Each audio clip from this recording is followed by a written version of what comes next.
తృప్తిపరిచే కొద్దీ దాని వాంఛలు అధికమవుతాయి తప్ప అది ఇక చాలు అని తృప్తి చెందదు.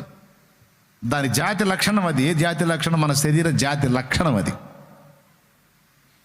చూసే కొంది చూడాలనిపించింది, చేసే కొంది చేయాలనిపించింది, తినే కొంది తినాలనిపించింది, వినే కొంది వినాలనిపించింది. దీనికి తృప్తి లేదు. దేవునికి స్తోత్రం కలుగును గాక.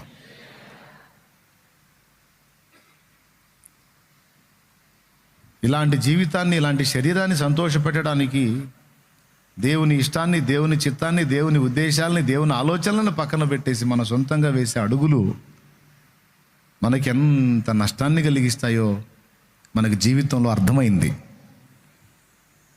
దేవుడు కూడా కొన్నిసార్లు చూసి చూడనట్టు వదిలేశాడు మనల్ని. ఎందుకంటే మన ఇష్టం మనకెంత ప్రమాదమో, మన ఇష్టం మనకెంత దరిద్రమో, మన చిత్తమో మనకెంత నష్టదాయకమో మనకు అర్థం కావాలంటే కొంచెం అడుగులు వేయాల.